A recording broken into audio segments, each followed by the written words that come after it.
Hello and welcome to this Forex Preview at xm.com. We'll be discussing the upcoming Bank of Japan meeting and the potential reaction in the yen. I'm Maria Bashordes, and joining me is lead investment analyst Rafi Boyajian.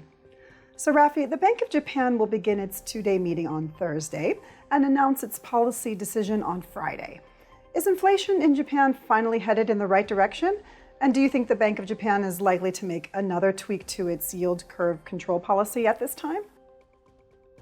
Well, Maria, inflation is finally headed in the right direction in Japan. The question is that enough for policymakers? Now, we did see quite a bit of speculation in the last couple of weeks that we might see a policy tweak from the Bank of Japan, but in more recent days, officials have tried to play down the prospect of a imminent policy shift. But then again, we should not really rule out a surprise decision because although, yes, of course, Bank of Japan does have a bit of a track record in terms of surprising the markets, when it comes to yield curve control, it is something that, policymakers cannot pre-warn the markets because as soon as you hint of a change, then that's going to invite in speculators, and it's going to risk, the yield curve cap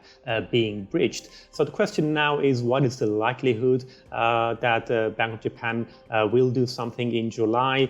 Well, we just said that inflation is headed higher, or it was headed higher, because if we look at the headline rate and core CPI, which excludes food prices but includes energy prices, those actually appear to have peaked. They peaked at slightly above 4%. They're now hovering about 3%. But if we have a look at the underlying measures of inflation, core CPI, which excludes both food and energy, that's for the time being, it's still edging higher. It's currently around 4.2%. So it's a bit of a mixed picture when it comes to inflation. So the Bank of Japan will probably be also focusing on wages because that's actually a very key component in terms of deciding whether or not higher inflation is becoming sustainable, because up until now, Bank of Japan, the inflation that we've seen in Japan, it's mostly been imported inflation due to the supply chain issues from the pandemic, the Ukraine war, which pushed up energy prices. So what the Bank of Japan wants to see is domestically driven inflation, and that can only come from higher wages. Now, we did see some progress towards the end of last year, but in a few early months of this year, wage growth actually fell back quite a bit, to the disappointment of everyone, because there were a lot of reports during the spring wage negotiations that companies were striking very generous pay deals with their employees. But in May, we did finally see a jump in average monthly cash earnings in Japan to 2.9%.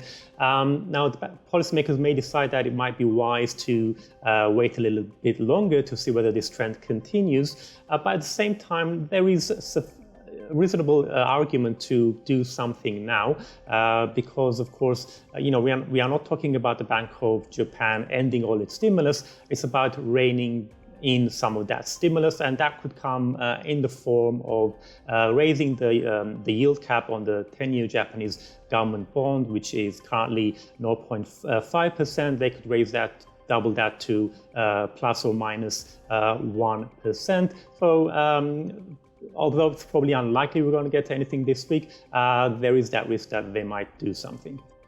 So what will all this mean for the yen in the short and longer term? Well, we could definitely see the yen spike higher sharply from a surprise decision, and especially if we're also to get a dovish Fed decision this week as well. But longer term, the tweaking in the yield curve control It doesn't necessarily mean that the yen is going to be out of the woods when it comes to its long-term slide. And also, we can't discount the possibility that the dollar could start to strengthen again once investors realize that the Fed won't be cutting interest rates anytime soon. And if by that point the Bank of Japan hasn't completely exited yield curve control and still has negative rates, then that would also, we could see the yen coming under fire again and once again breach the 150 level. Rafi, thanks so much. And thanks for joining us for this Forex Preview at XM.com.